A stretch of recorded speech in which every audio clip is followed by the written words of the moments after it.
Assalamualaikum warahmatullahi wabarakatuh. Yang terhormat Bapak Dr. Sugianto Sulistiono IRMSI, selaku dosen pengampu mata kuliah Fisika Komutasi 2. Kami dari kelompok 4 akan mempresentasikan proyek akhir Fisika Komutasi 2 dengan judul Simulasi Nilai Eigen dan Fungsi Gelombang Partikel pada Sumur Potensial Tak Hingga menggunakan metode shooting Runge-Kutta Orde 4. Di sini anggota kami terdiri dari yang pertama ada Dian Melanita Edisayom dengan NIM akhir 28, lalu ada Almadia Kanza Amanda Yusisia dengan NIM akhir 30, lalu ada Koyuman Nurhaliza dengan NIM akhir 58, lalu ada Muhammad Azam Rahmadani dengan NIM akhir 41, dan ada Sheila Alzena Amalia dengan NIM akhir 84. Pada kesempatan ini saya akan menjelaskan bagian awal dari kode program yang kami gunakan. Yang pertama ada mengimport beberapa library utama, yaitu yang pertama ada import NumPy, di mana NumPy ini merupakan operasi matematika dan array numerik. Lalu ada from Skippy Integrates, ini mengambil fungsi solve EFP yang digunakan untuk menyelesaikan ODE dengan metode Runge-Kutta. Lalu ada from Skippy Optimize, jadi di sini merupakan metode Brenke dipakai untuk mencari akar fungsi, yaitu nilai energi eigen. Lalu ada juga import matplotlib, di mana di sini digunakan untuk membuat grafik fungsi gelombang. Lalu selanjutnya ada from NPL, yakni sebagai mengaktifkan kemampuan membuat grafik 3D sebagai cadangan jika diperlukan. Lalu ada import SYS, di mana ini untuk mengimpor modul sistem untuk membantu debugging atau informasi saat program dijalankan. Lalu selanjutnya ada cek apakah program ini sudah berjalan di notebook, yaitu ada try from EP widget, di mana blok ini mencoba mengimpor widget interaktif, yaitu Jupyter. Jika berhasil, maka program berjalan di notebook dan mode interaktif aktif. Lalu juga ada is notebook NV, di mana jika tidak berhasil, berarti bukan di notebook. Program ini akan menampilkan peringatan bahwa fitur interaktif itu dibagikan. Jika bukan di notebook, maka membuat fungsi dummy, di mana ada dev display dan ada dev clear output, di mana kedua fungsi ini dibuat kosong supaya kode yang memanggilnya itu tidak error. Lalu selanjutnya ada plot IOFF, di mana ini untuk mematikan mode interaktif matplotlib agar grafik tidak langsung pop up.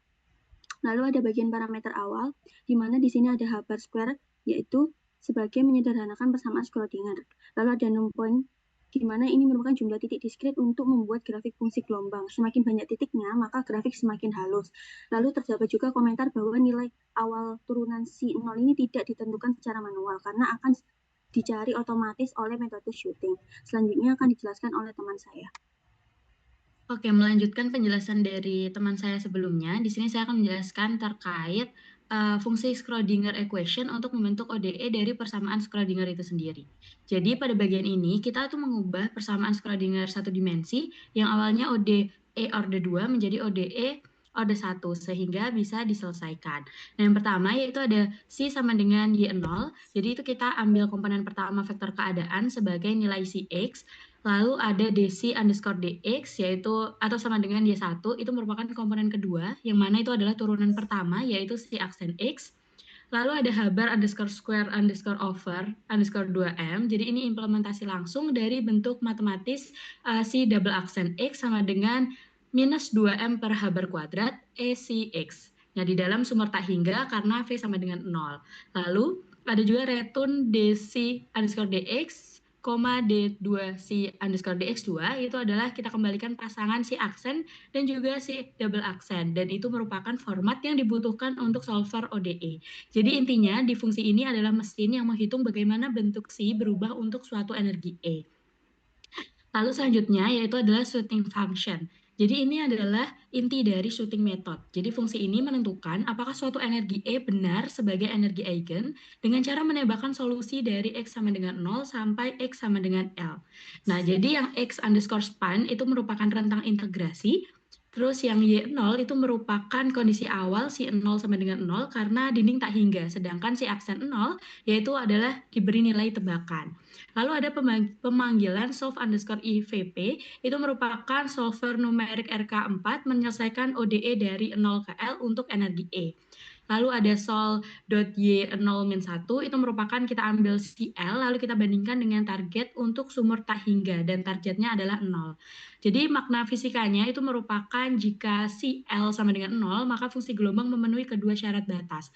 Berarti E adalah energi eigen. Jadi peran fungsi ini itu merupakan menjadi input bagi metode pencarian akar atau Brandke untuk menemukan energi yang membuat residu sama dengan 0. Lalu yaitu di fungsi normalize underscore wave function itu menjadikan probabilitas sama dengan 1. Karena hasil integrasi numerik belum otomatis ternormalisasi. Jadi kita harus menormalkan dulu menjadi Cx. Jadi integral underscore SI itu merupakan hitung integral dari integral si kuadrat dx secara numerik. Lalu untuk norm underscore faktor itu merupakan faktor agar total probabilitas sama dengan 1. Untuk return C itu merupakan persamaan yang menghasilkan fungsi gelombang yang sudah valid secara probabilistik.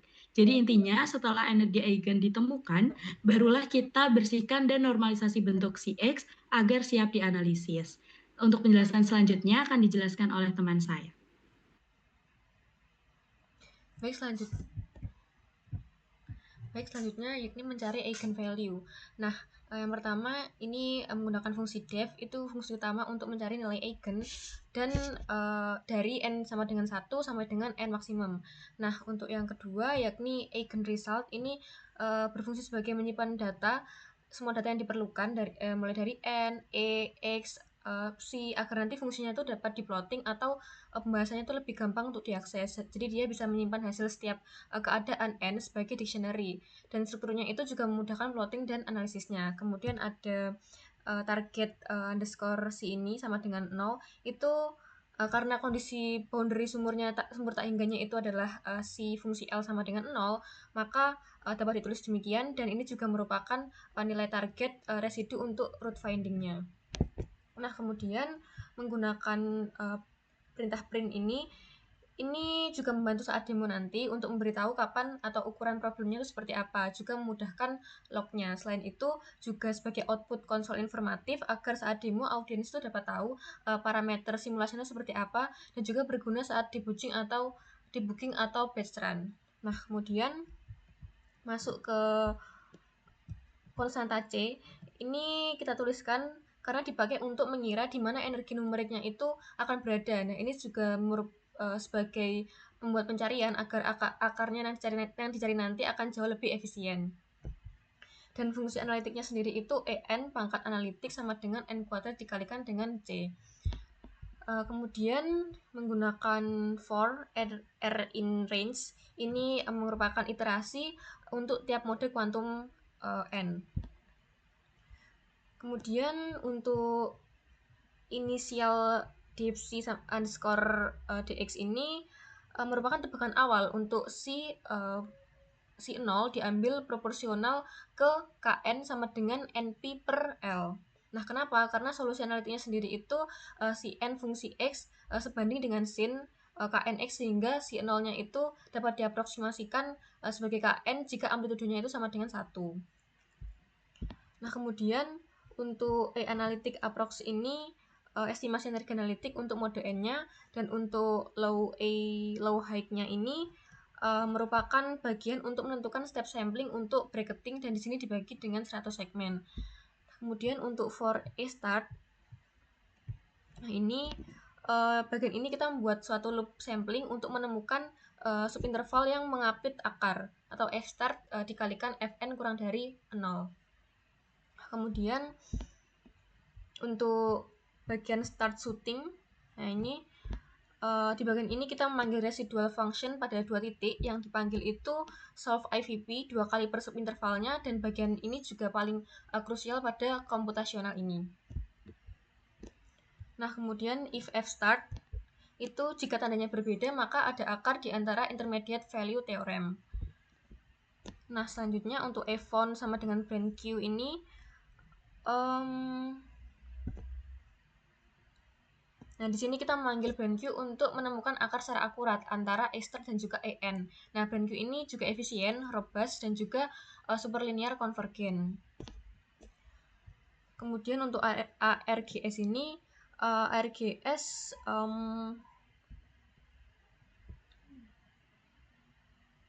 ARGS ini maksudnya untuk meneruskan parameter tambahannya ke setting functionnya nanti. Dan break itu untuk keluar dari loopingnya setelah keluar dari looping sampling setelah menemukan satu akar untuk mode N dan juga kita asumsikan satu akar per mode pada rentang ini. Nah, kemudian untuk if A found is not known ini jika akarnya ditemukan, maka rekonstruksi fungsi gelombangnya itu bisa dianggap final dan bisa dilakukan atau diintegrasikan ulang dengan energi yang ditemukan. Kemudian masuk ke solve sama dengan solve IVP. Di sini kita bisa mengintegrasikan kembali Schrödinger equation-nya dengan A found untuk mendapatkan grid X dan solution si fungsi X. Nah, kemudian nanti juga dilakukan normalisasi, dipanggil lagi untuk memastikan probabilitasnya itu harus sama dengan 1. Kemudian masuk ke dalam proses normalisasi. Nah, di sini menggunakan if si normalize.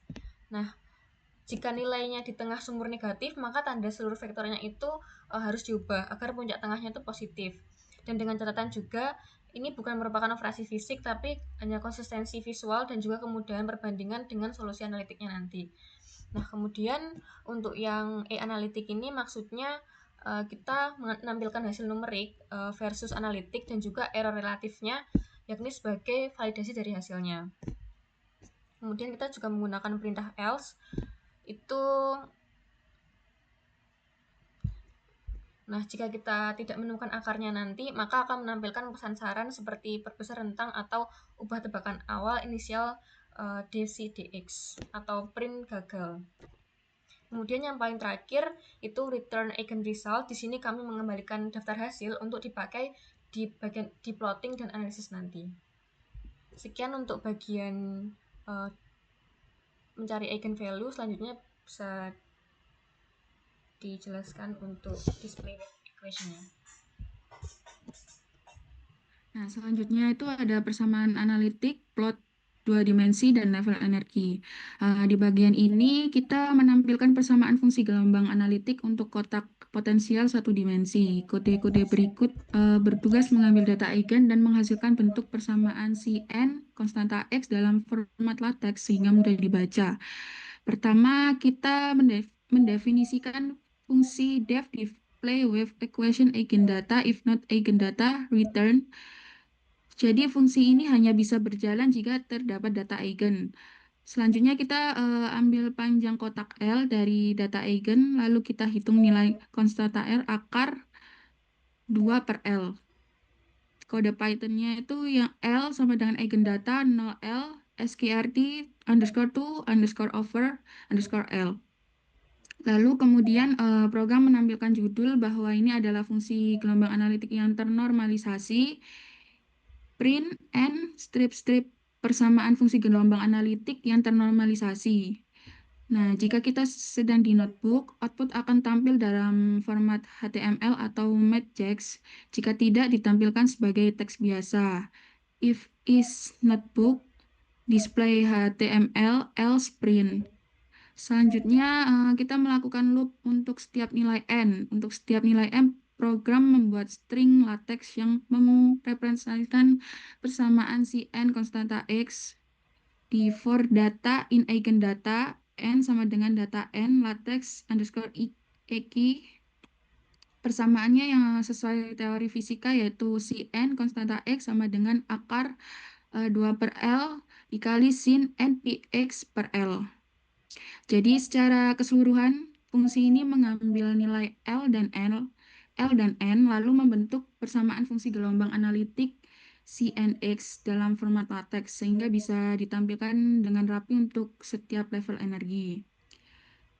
Lalu bagian 2 dimensi, pertama fungsi di display with equation menampilkan bentuk analitik fungsi gelombang Cnx. Ini penting sebagai acuan untuk membandingkan hasil numerik. Nah, kode ini digunakan untuk menampilkan dua grafik, yaitu diagram tingkat energi dan plot fungsi gelombang 2 dimensi. Pertama, program membuat figur baru untuk diagram tingkat energi.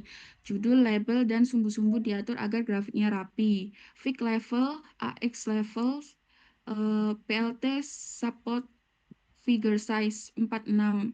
Lalu untuk setiap nilai N, kita ambil nilai energinya dan digambar sebagai garis horizontal. For I, data in, enumerate, eigendata. Sampingnya ditulis teks N sama dengan bla bla bla untuk menunjukkan level energinya. Berikutnya kita buat figur baru untuk menggambar fungsi gelombang C and X. Figur wave, AX wave sama dengan plot dot subplot figure size 10,6. Untuk setiap N, kita ambil posisi X dan nilai Cx lalu diplot sebagai kurva. For I, data in, enumerate, eigendata, X sama dengan data. Program juga memastikan batas sumbu mengikuti nilai maksimum gelombang agar grafik tidak terpotong. Jadi keseluruhan fungsi ini menghasilkan dua output utama. Yang pertama ada diagram tingkat energi untuk melihat energi masing-masing N. Dan kedua diagram fungsi gelombang C and X untuk melihat bentuk gelombang X. Bisa di-run.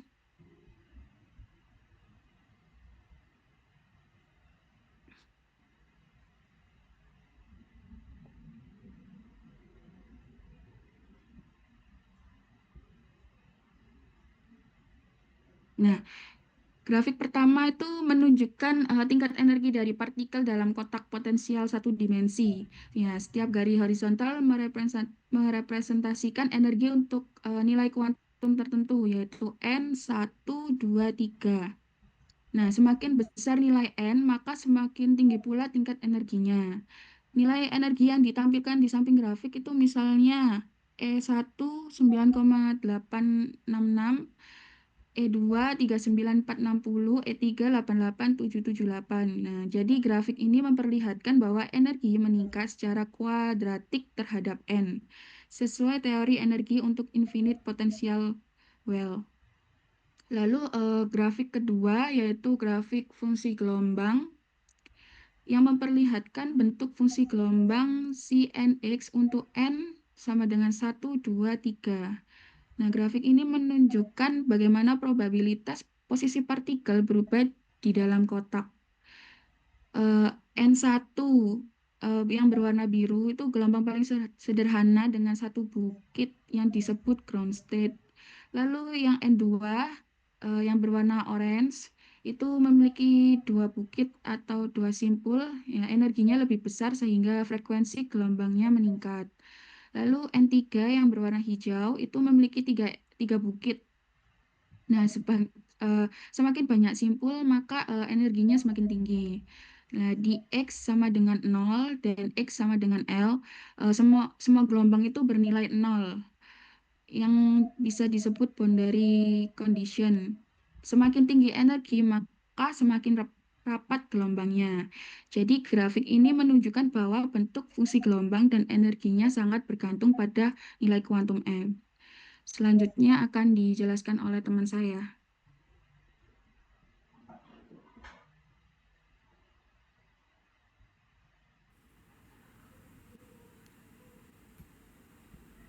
Baik, sekarang saya akan menjelaskan di bagian fungsi plot 3D pada result tetap sama. Nah, pada fungsi yang kali ini kita akan membuat plot dalam bentuk 3D yang isinya adalah mensimulasikan grafik yang dari 2 dimensi menuju ke alam 3 dimensi.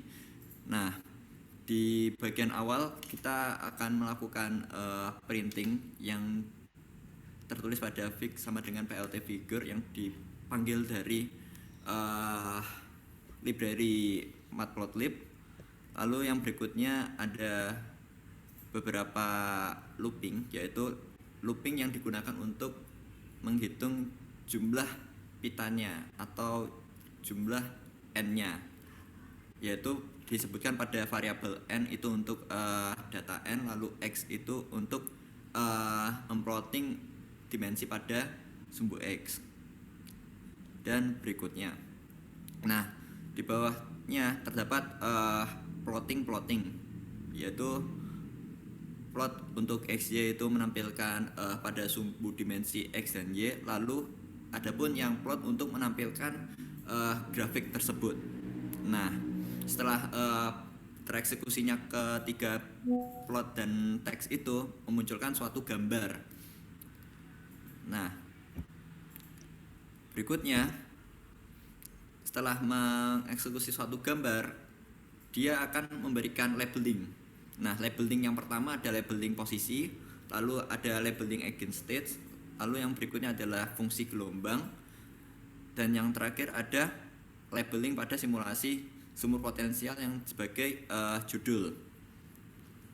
Nah, selanjutnya setelah membuat gambar lalu memasang suatu label, di akhir kode tertulis adalah plot show yang difungsikan sebagai menampilkan secara GUI ke dalam desktop yang telah di running. Nah, setelah melakukan running pada kode tersebut, di sini ada suatu interaksi input. Interaksi input itu biasa pada pengguna itu akan memasukkan nilai n, atau mungkin bisa memasukkan nilai panjang seperti itu. Nah, di sini ada perkondisian di mana ada kondisi yang dimana menampilkan notebook yang dimana yang kita sedang gunakan pada notebook ini pada Google Colab.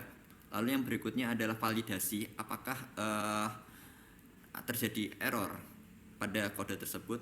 Lalu yang berikutnya adalah execute simulation, atau biasa kita sebut dengan menjalankan dalam bentuk GUI-nya seperti itu. Lalu adapun logika eksekusi. Nah, setelah kita melakukan pemanggilan eksekusi, kita perlu melakukan logika eksekusi. Apakah GUI tersebut berjalan atau perlu berhenti seperti itu. Nah, di sini adalah tampilan-tampilan yang disebut adalah widget yang dipanggil dari library Python widget. Lalu berikutnya adalah menampilkan labeling yang seperti saya sebutkan sebelumnya, yaitu ada lebar sumur, ada jumlah eigenstate, lalu ada run simulasi seperti itu. Lalu di bawah ada HTML header yang difungsikan sebagai kode yang dimana menampilkan atau menyusun pada GUI tersebut seperti itu. Nah, lalu adapun berikutnya yaitu eksekusi notebook. Nah, di eksekusi notebook ini adalah dimana tertulisnya kode-kode yang mana menyusun tampilan-tampilan yang sudah kita tulis di kode-kode sebelumnya, seperti jumlah, panjang, lalu adapun dimensi-dimensi yang dibutuhkan seperti itu. Nah, di sini ada permisalan if dan else. Nah, di bagian else di sini adalah dimana ketika dia mode dalam eksekusi otomatis. Lalu yang berikutnya ngetry, melakukan percobaan, yaitu mencoba memanggil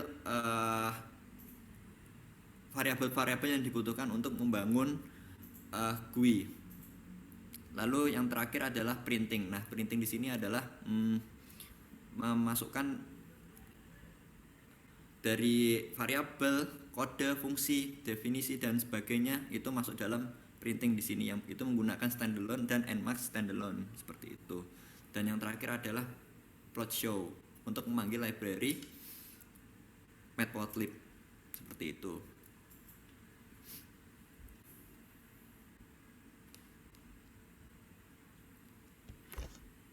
Baik, Sudah dari saya, mungkin dari teman selanjutnya. baik, sekian pemaparan dari pemaparan untuk kode programnya. Selanjutnya akan dilanjutkan penjelasan terkait logbook.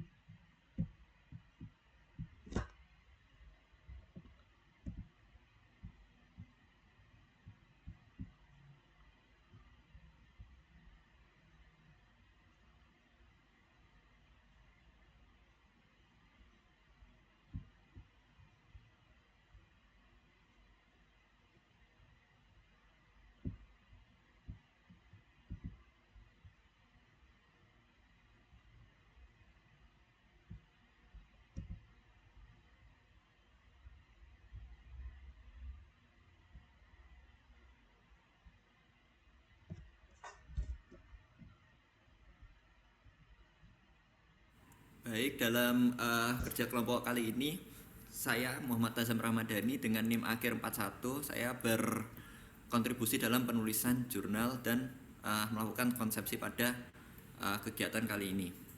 Lalu berikutnya adalah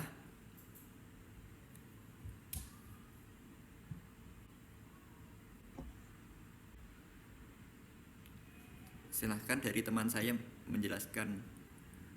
Lalu saya Sela Alzena Malia, dalam kegiatan diskusi konsep dan pembagian tugas jurnal memiliki kontribusi untuk mengikuti rapat pembagian tugas penulisan jurnal, lalu menyusun kerangka awal bab 1, meliputi latar belakang, rumusan masalah, tujuan penelitian, dan batasan masalah, lalu mengumpulkan poin-poin penting yang perlu dicantumkan pada abstrak.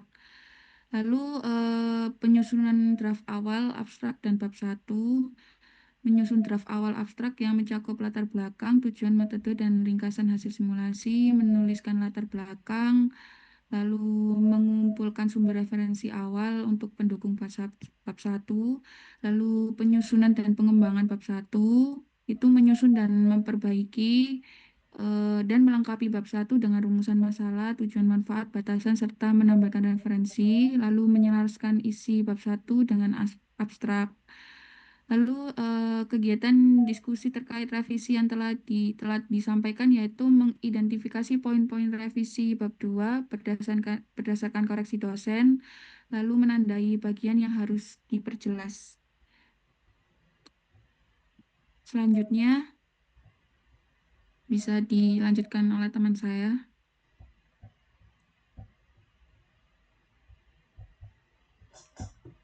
Baik, selanjutnya saya Dian Melenta Disayom dengan NIM akhir 28.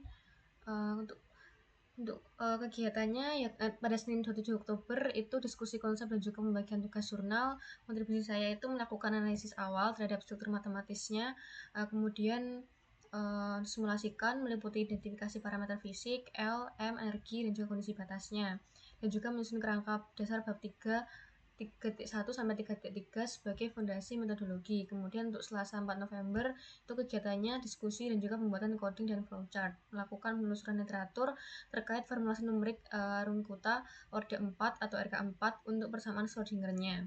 Kemudian melakukan studi perbandingan beberapa implementasi metode shooting untuk menyusun rancangan awalnya dan juga menjadi dasar penyusunan flowchart. Kemudian untuk Senin 17 November kegiatannya diskusi terkait revisi yang telah disampaikan oleh Bapak Sugi. Itu saya mengidentifikasi kebutuhan penyempurnaan metodologinya untuk bab 3-nya termasuk penjelasan matematis dan juga naratif pada 3.1 sampai 3.3. Kemudian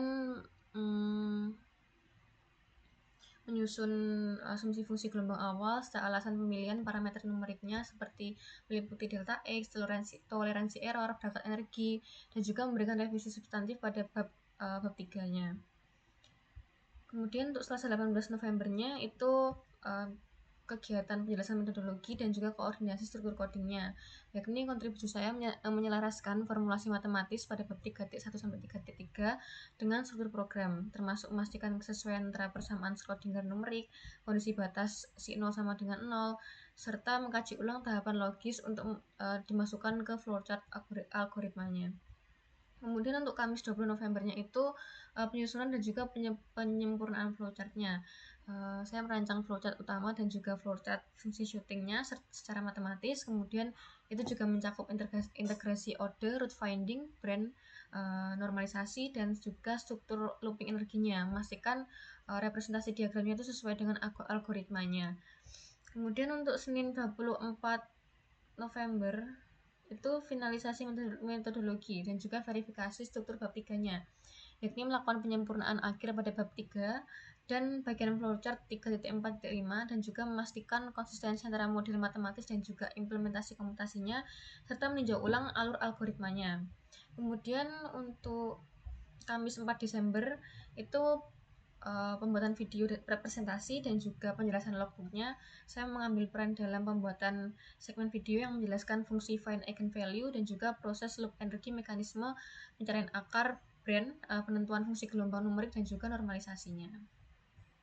Selanjutnya Oke, selanjutnya saya akan mengudiakan Zaman Daisesia dengan Nik Mahir 30 pada Senin 27 Oktober dengan kegiatan diskusi konsep dan pembagian tugas jurnal. Saya yaitu merumuskan langkah-langkah detail untuk integrasi metode Rungakuta ke dalam skema shooting, lalu mengerjakan bagian bab 2 yaitu subbab 2.4, 2.5 sampai 2.6. Lalu untuk Selasa 4 November yaitu diskusi pembuatan coding dan juga flowchart, saya menentukan pengaluran flowchart coding yang berarti menyusun alur langkah demi langkah yang sistematis sehingga proses logika program dapat divisualisasikan dengan jelas sebelum implementasi dilakukan. Lalu yaitu merangkai coding, yaitu menyatukan berbagai bagian kode mulai dari inisialisasi, proses utama hingga output ke dalam struktur program yang runtut dan saling terhubung agar dapat menjalankan fungsi yang diinginkan. Lalu memastikan coding berjalan sesuai dengan ketentuan tugas yang berlaku, yaitu melakukan pengecekan menyeluruh terhadap fungsi program, aturan penulisan, dan hasil keluaran agar seluruh persyaratan teknis maupun akademik terpenuhi. Lalu untuk Senin 17 November yaitu diskusi terkait revisi yang telah disampaikan, saya menelaah bagian mana sih yang harus diperbaiki, lalu melakukan revisi terkait implementasi coding. Lalu untuk Selasa 18 November, saya melakukan penyelesaian revisi coding dan penyusunan bab 4, yaitu saya menyelesaikan revisi coding sesuai dengan poin-poin revisi yang telah disampaikan, lalu mengerjakan bab 4 yaitu source code, output, dan juga pembahasan. Lalu untuk Kamis 20 November yaitu diskusi terkait revisi yang telah disampaikan. Jadi saya memastikan revisi sudah sesuai dengan ketentuan, memastikan kode program berjalan tanpa error, lalu memastikan hasil kode program setelah revisi memiliki output yang sesuai dengan tujuan kode program. Lalu untuk Senin 24 November 2025, yaitu finalisasi laporan dan persiapan materi video, saya mengikuti diskusi tim untuk menentukan jadwal yang sesuai, lalu cross-check keseluruhan laporan mulai dari awal hingga akhir beserta kode program. Lalu untuk Kamis 4 Desember, yaitu pembuatan video presentasi kode program dan penjelasan logbook, saya menjelaskan bagian kode yang perlu dipaparkan sesuai dengan pembagian materi, lalu membuat materi penjabaran yang lebih lanjut terkait materi yang akan dijelaskan, dan juga menjelaskan logbook sesuai dengan pekerjaan yang telah saya lakukan. Mungkin bisa dilanjutkan.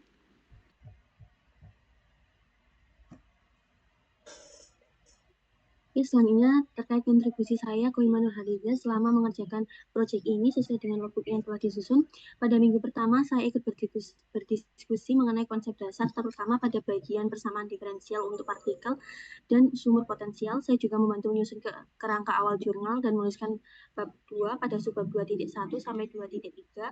Pada minggu kedua, saya mulai fokus pada pemrograman. Saya membuat kode awal untuk mencari nilai eigen dan fungsi gelombang, menerapkan metode shooting dan Rungakuta Orde 4, serta menyiapkan visualisasi awal berupa plot 3D. Pada minggu ketiga, saya meninjau revisi dari dosen dan memperbaiki bagian konsep fisika maupun komputasi yang perlu dipertegas. Kemudian pada minggu keempat, saya membantu menyelesaikan revisi bab 1 dan menuliskan bab 5 yang berisi kesimpulan dan saran, serta memperbaiki abstrak agar lebih sesuai dengan isi laporan.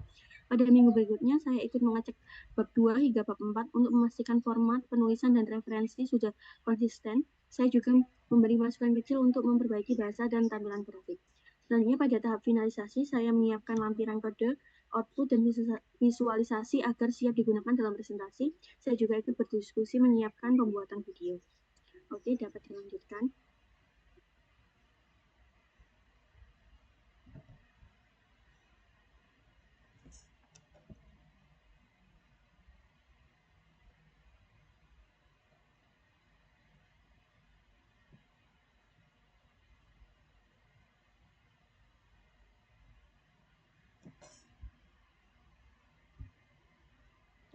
Baik, sekian yang dapat kelompok kami paparkan terkait kode program, logbook, terkait proyek simulasi nilai eigen dan fungsi gelombang partikel pada sumber potensial tak hingga dengan metode shooting Rungakuta Orde 4.